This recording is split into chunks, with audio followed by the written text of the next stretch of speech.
Hello students, good morning. बच्चों, आज अपने क्लास में पढ़ेंगे विद्युत चालकत्व और विभिन्न पदार्थों की प्रतिरोधकता क्या होती है और ओमीय और अनओमीय प्रतिरोध कौन से होते हैं, इनके बारे में अपन आज पढ़ेंगे। मतलब जो सबसे फर्स्ट पॉइंट अपन पढ़ रहे हैं, इलेक्ट्रिकल कंडक्टेंस, विद्युत चालकत्व। ठीक है, अब देखो इसकी डेफिनेशन क्या होती है। इसकी डेफिनेशन होती है कि प्रतिरोध कैपिटल आर से निरूपित करते हैं। प्रतिरोध कैपिटल आर के व्युत्क्रम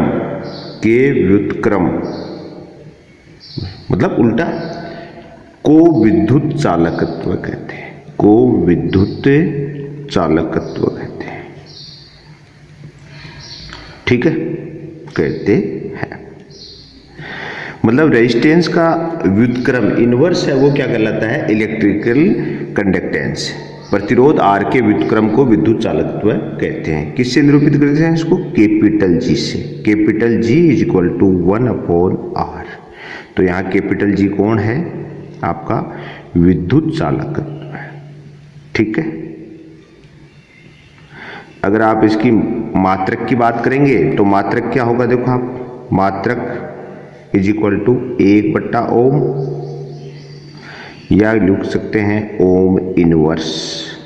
ठीक है, तो प्रतिरोध आर का व्युत्क्रम है, वो क्या कहलाता है? विद्युत चालकत्व है, और इसका मात्रक क्या हो जाएगा? Ohm inverse. ठीक है, अब देखो किसी पदार्थ, इसकी डिपेंडेंसी बता दें भाई, किस पे डिपेंड करता है? किसी पदार्थ के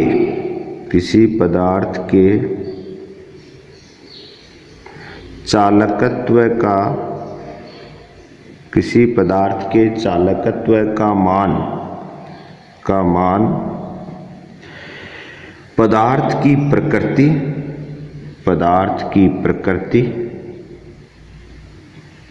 कोमा आकृति कोमा आकार तथा आकार कोमा ताप आदि पर निर्भर करता है। ठीक, अब ये चीज तो आपको वैसे भी क्लियर होनी चाहिए। क्यों? क्योंकि अपन ने डेफिनेशन में क्या लिखा है कि प्रतिरोध आर के व्युत्क्रम को अपन विद्युत चालकत्व कहते हैं, जिसे किससे निरूपित किया अपन ने? कैपिटल जी से। इसकी वैल्यू क्या है? 1/R, मतलब आपके जो रेजिस्टेंस है उसका व्युत्क्रम है, इनवर्स है। तो भाई रेजिस्टेंस कम होगा तो जी ज्यादा होगा, रेजिस्टेंस ज्यादा होगा तो जी क्या होगा? कम होगा। ये चीज तो डिपेंड करेगी।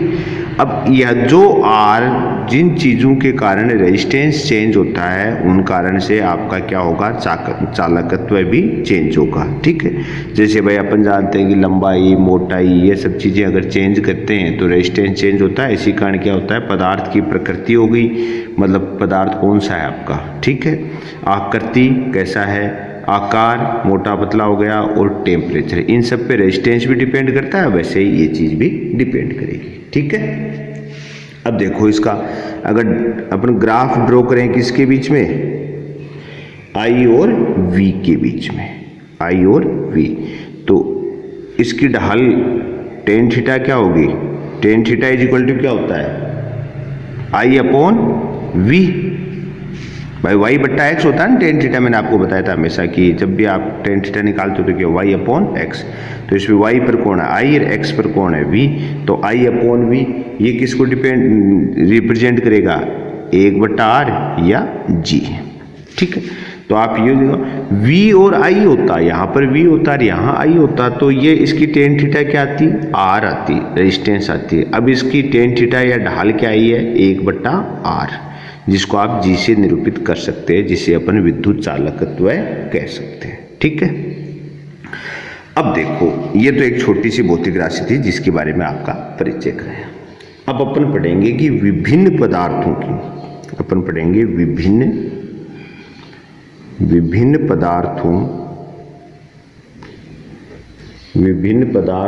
की प्रतिरोधकता क्या होती है, किस पे डिपेंड करती है, कब घटती है, कब बढ़ेगी। तो अपन क्या कहेंगे, रेजिस्टिविटी ऑफ वेरियस मटेरियल। ठीक है, मटेरियल्स। अपन विभिन्न पदार्थों की प्रतिरोधकता की अगर अपन बात कर रहे हैं तो अपन कहेंगे रेजिस्टिविटी ऑफ वेरियस मटेरियल्स, कि भाई चालक है तो क्या होगी, कुचालक है तो क्या होगी। ठीक है, तो सबसे पहले अपन बात कर लेते हैं एक नंबर पर चालक की। सबसे पहले किसकी बात कर रहे हैं, चालक, कंडक्टर। ठीक है, कंडक्टर के लिए इस पर क्या डिपेंडेंसी होती है, तो कंडक्टर के लिए पहली बात तो आप कंडक्टर जानते हैं, कंडक्टर वे पदार्थ जिनके अंदर क्या होता है, विद्युत धारा प्रवाहित होती है। ठीक है, अच्छा, तो जिनकी के अंदर धारा प्रवाहित होगी उनकी प्रतिरोधकता तो कम ही होगी। तो सबसे फर्स्ट चालकों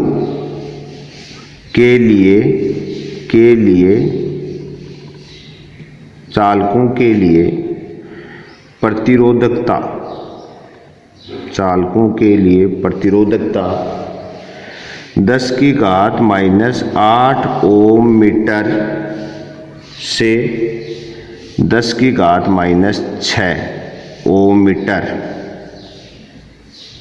होती है। ठीक है, एक रेंज दे दी आपको कि चालकों के लिए कितनी होती है प्रतिरोधकता की वैल्यू, 10 की घात -8 ओम मीटर से 10 की घात -6 ओम मीटर के बीच की प्रतिरोधकता होती है, पहली बात। ठीक है, सेकेंडरी, इसकी भाई धारा तो आसानी से प्रवाहित होती है, तो अपन कह सकते हैं। दूसरा इसमें क्या है, ताप बढ़ाने पर चालकों का, ताप बढ़ाने पर चालकों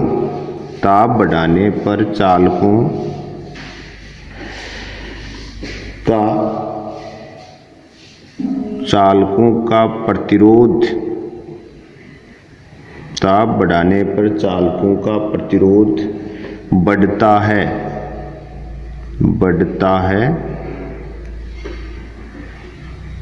अर्थात चालकता घटती है। ठीक है, तो चालकों के लिए रेजिस्टिविटी की रेंज क्या आई, 10⁻⁸ ओम मीटर से 10⁻⁶ ओम मीटर होती है। सेकेंडरी, टेम्परेचर जब इंक्रीज करेंगे अपन तो कंडक्टर के क्या होगा, रेजिस्टेंस या रेजिस्टिविटी क्या होगी, इंक्रीज होगी और इनकी चालकता घटेगी। ठीक है, तो ये चीज चालक पे अप्लाई होती है। दूसरा क्या होता है, कौन से होते हैं, इंसुलेटर, कुचालक। तो अपन कुचालक पदार्थों के बारे में बात करते हैं जिनको अपन क्या बोलते हैं, इंसुलेटर। ठीक है, इंसुलेटर्स कुचालक पदार्थों के लिए क्या है, पहली बात कि इनकी जो प्रतिरोधकता है वो अत्यधिक होगी, तो इनकी प्रतिरोधकता होती है 10 की घात 9 ओम मीटर से 10 की घात 14 ओम मीटर तक के मध्य प्रतिरोधकता का मान होता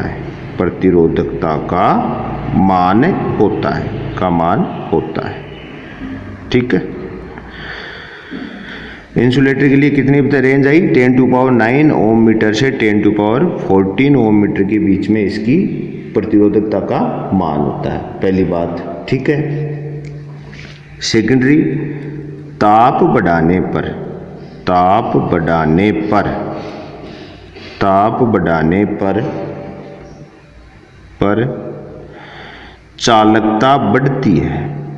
चालकता बढ़ती है। इंसुलेटर के अंदर ऐसा होता है, ताप बढ़ाते हैं तो चालकता बढ़ती है। इसका अर्थ क्या होगा, रेजिस्टेंस या रेजिस्टिविटी क्या होती है, डिक्रीज होती है। ठीक है, तो ताप बढ़ाने पर चालकता बढ़ती है। कारण क्या है, कारण है जैसे अपन टेम्परेचर इंक्रीज करेंगे तो उसके कारण क्या होगा, जो इंसुलेटर हैं उनके अंदर इलेक्ट्रॉन बॉन्ड ब्रेक होते हैं। इंसुलेटर में इलेक्ट्रॉन बॉन्ड क्या हो जाते हैं, ब्रेक। तो अपने को नए फ्री इलेक्ट्रॉन मिल जाते हैं। नए फ्री इलेक्ट्रॉन के कारण क्या हो जाता है, अपने को अपनी चालकता बढ़ जाती है, करंट फ्लो थोड़ा इजी हो जाता है। ठीक है। थर्ड है, एक वेराइटी और होती है अपनी, वो होती है अर्धचालक।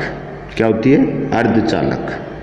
अर्धचालक जो हैं जिनको अपन सेमीकंडक्टर बोलते हैं, अर्धचालक, सेमीकंडक्टर। ठीक है। जो दोनों के गुण रखते हैं। अर्धचालक क्या है? दोनों के गुण रखते हैं, कंडक्टर के भी गुण रखते हैं और आपके इंसुलेटर के भी गुण रखते हैं। ठीक है। तो पहली बात तो इनकी चालकता, इनकी चालकता, चालक व कुचालक के मध्य की होती है, के मध्य की होती है। ठीक है। के मध्य की होती है। क्यों? क्योंकि देखो चालक से तो कम होते हैं, मतलब इनमें करंट फ्लो कम होती है, इंसुलेटर से क्या होती है? ज़्यादा। इस कारण इनकी जो आपकी कंडक्टिविटी है, चालकता है, वो इन दोनों के बीच की होती है। ठीक है। और इनके लिए प्रतिरोधकता का मान क्या होता है? देखो सेकंड, प्रतिरोधकता, प्रतिरोधकता ये क्या रेंज आती है? प्रतिरोधकता का मान इनके लिए होता है 10 की घात -1 ओम मीटर से 10 की घात 4 ओम मीटर। प्रतिरोधकता रेंज क्या होती है? 10 की घात -1 ओम मीटर से 10 की घात 4 ओम मीटर। ठीक है। और थर्ड, सेमीकंडक्टर वैसे अपने पूरा एक चैप्टर है, वहाँ पर इनके बारे में डीपली अपन पढ़ पाएंगे। यहाँ पर अपने को सिर्फ यहाँ पर इससे प्रतिरोधकता पर आधारित बातें ही करनी है। ठीक है। अपन इनके अंदर भी क्या है? ताप बढ़ाने पर चालकता बढ़ती है, चालकता बढ़ती है। ठीक है। चालकता बढ़ती है। अर्थ क्या हुआ? सिर्फ एक कंडक्टर चालक ही ऐसे पदार्थ हैं जिनका टेम्परेचर इंक्रीज करने पर जिनकी चालकता घटती है और प्रतिरोधकता बढ़ती है, बल्कि कुचालक और अर्धचालक दोनों की ही चालकता तापमान बढ़ाने पर बढ़ती है। ठीक है। ये चीज अपने यहाँ पर पढ़ी। अब देखो नेक्स्ट पॉइंट है अपना ओमीय और अनोमीय युक्तियां। ओमीय एवं अनओमीय युक्तियां। ओमीय एवं अनओमीय युक्तियां। ठीक है। युक्तियां कह दो या प्रतिरोध कह दो, चलो प्रतिरोध। ओमीय और अनओमीय प्रतिरोध की बात करें तो मतलब कौन से हो गए? Ohmic and non ohmic resistance. ठीक है। ओमीय और अनोमीय रेजिस्टेंस। अब इस नाम से पता लगा है कि ओमीय मतलब क्या है? जो ओम के नियम को फॉलो करेंगे, अनोमीय जो ओम के नियम को फॉलो नहीं करेंगे। ठीक है। तो उनको तो अपन ओमीय कहेंगे। तो अपन जैसे सबसे पहले बात कर लें ओमीय, ओमिक जो है रेजिस्टेंस, उनकी बात कर लें। ओमीय प्रतिरोध, तो अपन क्या कह सकते हैं कि वे प्रतिरोध जो ओम के नियम की पालना करते हैं। तो वे प्रतिरोध जो ओम के नियम की पालना करते हैं, जो ओम के नियम की पालना करते हैं, नियम की पालना करते हैं। ठीक है। क्या है ओम का नियम? V समानुपाती I, ओम के नियम की पालना करते हैं। ठीक है। अब V और I समानुपाती है, तो आप भी जानते हो ओम के नियम में अपन पढ़ा था कि V और I के बीच में अगर आप ग्राफ ड्रॉ करेंगे तो कैसा आएगा? Straight line. तो अपन सेकेंडरी बात यहाँ पर क्या कर सकते हैं, इसकी क्या होगा कि V व I में खींचा गया ग्राफ, में खींचा गया ग्राफ सीधी रेखा होता है, सीधी रेखा होता है। ठीक है। ऐसा अपन ने ओम के नियम में पढ़ा। तो अगर V और I में आप ग्राफ यहाँ ड्रॉ करेंगे, ओमीय रेजिस्टेंस है, जो ओमिक रेजिस्टेंस है उनके लिए V एंड I, तो we are receive straight line, अपन एक सीधी रेखा प्राप्त करेंगे। ठीक है। और अनओमीय क्या होंगे? इसके अपोजिट। तो अगला हो गया अनओमीय। अनोमीय प्रतिरोध। ठीक है, ओमीय और अनोमीय। अनोमीय रेजिस्टेंस है, इसकी अपन बात करें तो ये क्या है कि ओम के नियम की पालना नहीं करेंगे, तो अपन बात क्या कहेंगे, फर्स्ट वे प्रतिरोध या पदार्थ भी हो सकते हैं, वे प्रतिरोध जो ओम के नियम की पालना नहीं करते, ओम के नियम की पालना नहीं करते। ठीक है, करते हैं। अब आप भी जानते हो अगर ओम के नियम की पालना करते हैं तो ग्राफ सीधी रेखा आएगा नहीं, तो सेकेंडरी अपन कर देंगे V व I के मध्य ग्राफ सीधी रेखा नहीं होता, के मध्य ग्राफ रेखीय नहीं होता है। ठीक है, ठीक। अब देखो अपन बात करें, दोनों अपन ने क्लियर कर लिए। ओमीय तो कौन से है जो ओम के नियम की पालना कर रहे हैं, अनोमीय कौन है जो ओम के नियम की पालना नहीं कर रहे। ठीक है, अब अपन इनकी बात करेंगे कि इनमें कौन कौन है। ठीक है, तो कब कब ओमीय बनेंगे और कब कब अनोमीय बनेंगे। तो जैसे सबसे पहले बात करें, पहला इसके फर्स्ट ए, कब तो ओमीय नियम रहता है कब नहीं रहता। ए अपन बात करें विभवांतर के साथ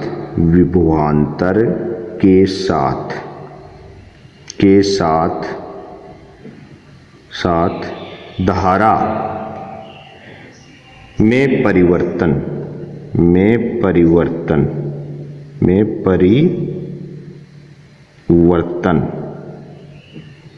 अरैखिक। ठीक है, कि में परिवर्तन अरैखिक, मतलब V और I में परिवर्तन अगर रेखिक नहीं है तो ओम के नियम की तो पालना होगी नहीं। कब होता है ऐसा, कब होता है कि ऐसा कब होगा कि फर्स्ट धात्विक चालक ओम के नियम की पालना करते हैं। मैंने ओम के नियम में बताया धातु लगभग ओम के नियम की पालना करते हैं, लेकिन कब तक करते हैं वो देखना। धात्विक चालक ओम के नियम की पालना कब तक करेंगे, तभी तक धात्विक चालक तभी तक ओमीय है, धात्विक चालक तभी तक ओमीय है जब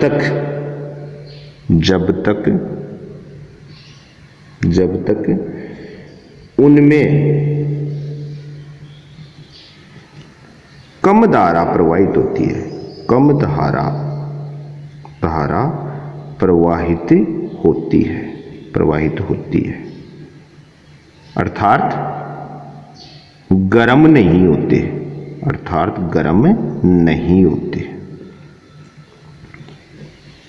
मतलब क्या है कि मेटल भी ओम के नियम की पालना कब तक करेंगे, जब तक उनके अंदर प्रवाहित धारा का मान कम है मतलब धारा कम प्रवाहित होगी तो उनका टेम्परेचर भी कम होता है उस कंडीशन में। तो जैसे टेम्परेचर चेंज होगा वो गर्म होंगे, ओम के नियम की पालना नहीं होती। देखो इनका ग्राफ इस टाइप से हो जाता है। उसके बाद में आप देखो ये जब अपन ग्राफ खींचते हैं तो इस टाइप से जाने लग जाता है। जब तक नॉर्मल करंट है जब तक तो ऐसे रहेगा ग्राफ, उसके बाद में जाना तो इसको ऐसा चाहिए था सीधा, लेकिन जैसे टेम्परेचर इंक्रीज हुआ ग्राफ ऐसे हो जाता है। ठीक है, ऐसे बन जाता है।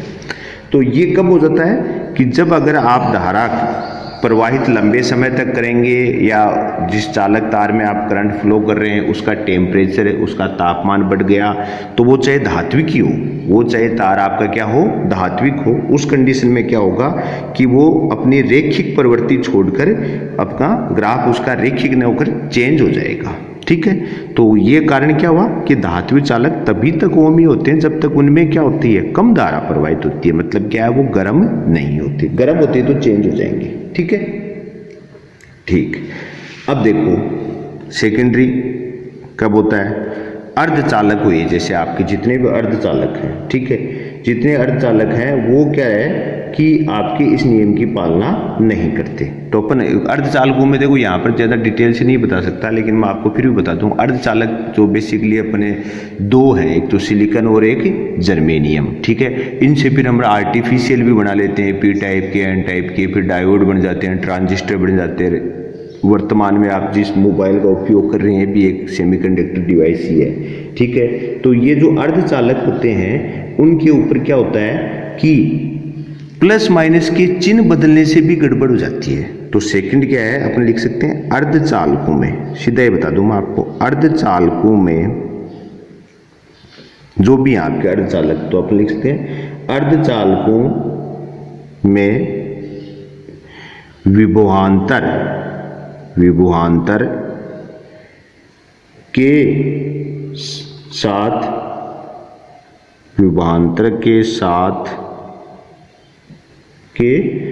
साथ धारा में परिवर्तन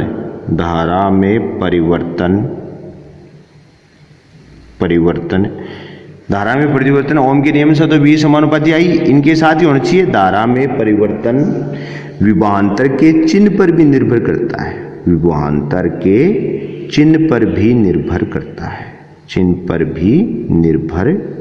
है, ठीक है।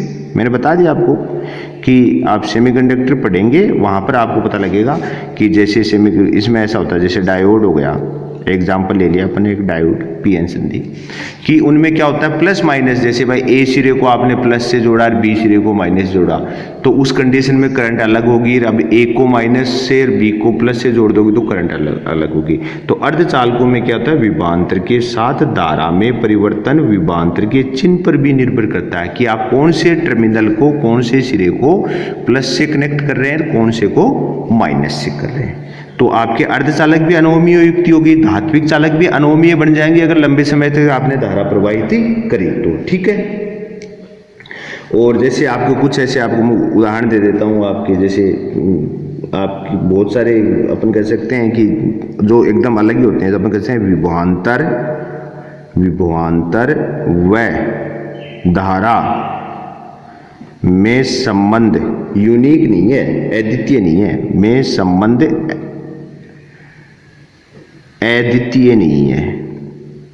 अद्वितीय अगर जानो भाई यूनिक, वो हमेशा फिक्स ही रहना, अद्वितीय नहीं है। कैसे, जैसे मैं आपको कोई युक्ति का जैसे ग्राफ दिखाते हैं अपन, ठीक है।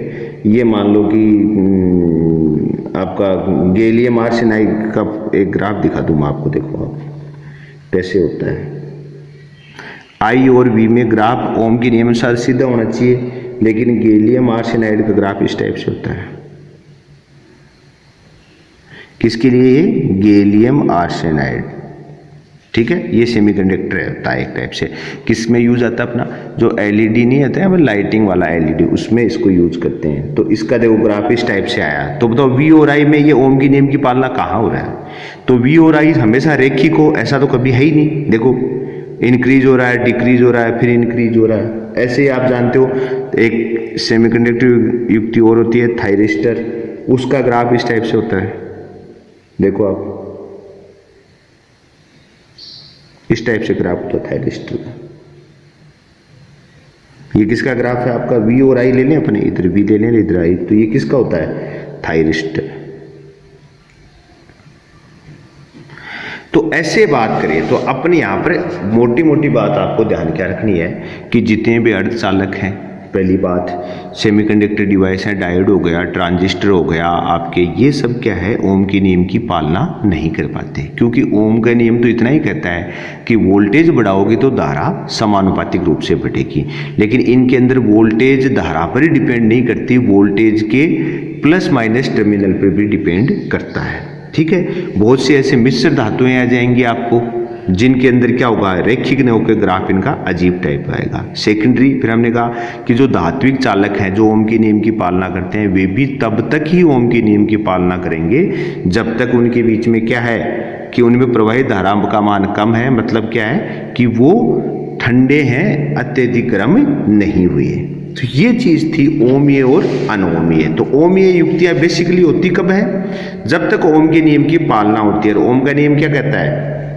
ओम के नियम की पालना के अनुसार क्या है कि इनके V और I के मध्य का ग्राफ क्या होना चाहिए, स्ट्रेट लाइन। स्ट्रेट लाइन है तो ओम के नियम की पालना है, और स्ट्रेट लाइन है तो ओम के नियम की पालना नहीं है। तो कई बार पूछ लेते हैं डेफिनेशन, और कई बार पूछ लेते हैं ओमीय युक्तियां कौन सी है और अनोमीय युक्तियां कौन सी है। तो आपको ओमीय युक्तियां बताएं तो आप धात्विक बता सकते हो, और अनोमीय युक्तियों में आप अर्धचालकों में आ जाओ, आप अर्धचालक आओ, डायोड कह दो, गन डायोड कह दो, थायरिस्टर कह दो, गैलियम आर्सेनाइड फास्फाइड कह दो, मिश्र धातुएं बता दो आप, और आप कह दो धात्विक चालक भी लंबे समय तक धारा प्रवाहित करने पर ओम के नियम की पालना नहीं कर पाती है। ठीक है, तो कई बार आपसे या तो एग्जाम्पल पूछ लेगा या इनकी डेफिनेशन पूछ लेगा। ठीक है, और प्रतिरोधकता के आधार पर या चालकता के आधार पर अपन ने अपने पदार्थों को कितने भागों में विभाजित किया था। देखो आप, चालकता के आधार पर अपने कहा कि चालक पदार्थ वे पदार्थ जिनकी प्रतिरोधकता क्या है 10 की घात माइनस ओम 8 ओम मीटर से 10 की घात माइनस 6 ओम मीटर के बीच में, मतलब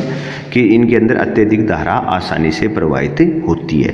ताप बढ़ाने पर इनका प्रतिरोध बढ़ता है और इनकी चालकता घट जाती है। ठीक है, ये तो अपने चालक है। लेकिन जो आपके इंसुलेटर है उसमें उल्टा है, इंसुलेटर के बीच की प्रतिरोधकता बहुत ज़्यादा होती है, 10 की घात 9 ओम मीटर से 10 की घात 14 14 ओम मीटर तक की होती है, और इनका ताप बढ़ाने पर इनकी चालकता बढ़ती है, प्रतिरोधकता घटती है।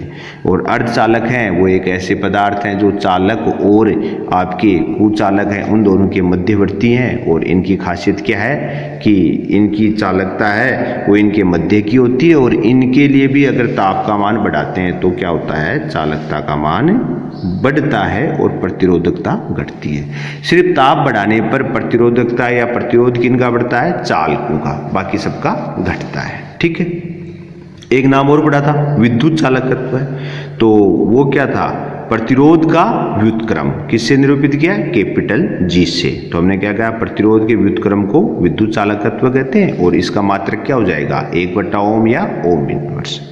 ठीक है, तो ये आज का रहा अपना। अच्छा, अपने इससे पहले वाले चैप्टर के जो लेक्चर था उसके अंदर मैंने आपको एक क्वेश्चन दिया था सोल्व करने को। मैंने कहा था किसी चालक की प्रतिरोधकता एवं चालकता का गुणनफल निर्भर करता है। प्रतिरोधकता और चालकता का गुणनफल निर्भर करता है। आपको पता होना चाहिए अपने पढ़ा, प्रतिरोधकता और चालकता एक दूसरे के व्युत्क्रम होते हैं। तो 1/, प्रतिरोधकता बराबर ही चालकता है, तो चालकता गुणा 1/, प्रतिरोधकता को अगर आप इनको करोगे मल्टीप्लाई तो कैंसिल हो जाएगा, और ये हकीकत में इसका आंसर आएगा लास्ट वाला डी, किसी पर नहीं, क्योंकि अगर आप प्रतिरोधकता और चालकता का गुणनफल करेंगे तो वो कांस्टेंट प्राप्त होगा। क्या प्राप्त होगा, कांस्टेंट, इसका नहीं किसी पे डिपेंड नहीं होगा, तो आंसर क्या हुआ, डी। ठीक है, अब आज का क्वेश्चन सुनो। जब बैटरी से जुड़ा तार धारा के कारण गर्म हो जाता है तो निम्न में से कौन सी राशियां नहीं बदलती है। हमने कहा कि जब बैटरी से जुड़ा तार है वो धारा के कारण गर्म हो जाए तो निम्न में से कौन सी राशियां नहीं बदलेंगी। ए अपवहन वेग, बी प्रतिरोध, बी प्रतिरोधकता, सी प्रतिरोध, डी मुक्त इलेक्ट्रॉन की संख्या। ठीक है, इन चारों में से जो करेक्ट आंसर है वो आप कमेंट के रूप में बताएं। ठीक है, आज के लिए इतना ही, धन्यवाद।